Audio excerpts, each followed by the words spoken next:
Merci, cher Michel, de ces mots apaisants pour quelqu'un qui n'est jamais stressé. Je voudrais à mon tour de nouveau renouveler mes remerciements pour Thierry et toute sa famille, toute la famille Dassault, parce que sans cette famille, sans cette rencontre extraordinaire que j'ai eue avec Thierry quand j'étais au cabinet de Philippe Douste-Blazy, peut-être que le gala n'existerait pas et que la fondation serait encore un peu balbutiante. Et puis je voudrais remercier aussi encore Adrien Joussrando, qu'une personne ici dans cette salle a particulièrement aidé.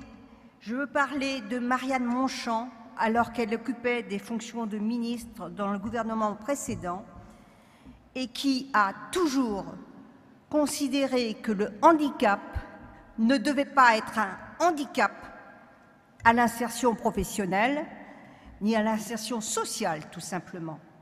Adrien a accepté la rédaction d'un rapport interministériel sur le handicap, qui l'occupe beaucoup, qui a couvert 2 mandatures présidentielles, et il a quand même trouvé le temps de continuer à être notre attaché de presse, et nous pouvons l'en féliciter et le remercier vivement.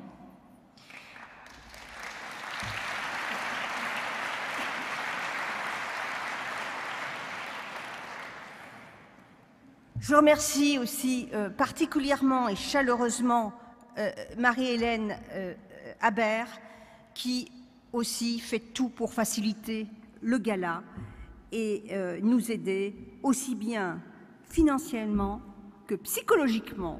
Elle est très apaisante elle-même. Et bien sûr, toute la famille Dassault. Je voudrais aussi remercier ceux qui sont dans l'ombre. Et ceux qui sont dans l'ombre font beaucoup. Je pense en particulier à Luc et Marie-Jacqueline Loriot. Et tous les jeunes gens qui appartiennent au Rotary, c'est-à-dire le Rotary Club de Paris, qui vous ont aidé à concrétiser des minutes de recherche en vous vendant des billets de tombola. Je rappelle qu'ils sont dans la salle et qu'ils sont à votre disposition pour en vendre davantage. Je voudrais aussi dire un petit mot aussi sur Hilaire Multon, qui aussi, par ses anciennes fonctions et sa fonction à la culture, nous amène souvent des lots extrêmement culturels, montrant que la néphrologie sait s'associer à la culture. Enfin, je voudrais dire un mot particulier. Vous avez dû remarquer que, exceptionnellement, et je dois dire pour la première fois, notre marraine, la princesse Chantelle de France, n'est pas là. Elle n'est pas là, non pas parce qu'elle attend un heureux événement, mais que sa fille est en train de mettre au monde un 5e enfant. Et avant de partir, elle nous a fait un petit mot qu'elle m'a envoyé par mail. Les technologies modernes permettent que les absents soient avec nous quand même. Je vous le lis rapidement. Madame la ministre, Monsieur le Président de la Fondation du Rhin, cher Michel Gaudin, Monsieur le Président d'honneur, cher Richard, chère Brigitte, cher Thierry, Mesdames et Messieurs et chers amis, j'aurais souhaité marquer encore une fois par ma présence tout l'intérêt que je porte à la cause que défendent les membres de la Fondation du Rhin avec passion et efficacité depuis plus de 10 ans, comme je le fais tous les ans depuis le tout premier gala à Versailles. Cette cause, c'est celle des personnes souffrant d'une maladie rénale, avec souvent un courage exemplaire, mais c'est aussi celle de leurs familles qui les accompagnent dans ce parcours de soins et de vie, et je tiens à leur rendre hommage. C'est pour soutenir ces projets de recherche que j'ai tenu à participer, comme tous les ans, à la tombola en offrant une de mes toiles. Je ne peux toutefois être des vôtres ce soir pour des raisons familiales, puisque j'ai dû rejoindre ma fille qui est sur le point d'accoucher de son 5e enfant, afin de l'aider auprès de ses 4 aînés, âgés de moins de 6 ans. C'est forte des images que je tiens de toutes les soirées que nous avons passées ensemble et riche des rencontres que j'y ai faites chaque année, que je formule mes vœux de succès pour ce 6e gala de la Fondation du Rhin. J'adresse enfin mes plus sincères félicitations aux lauréats des appels à projets de recherche.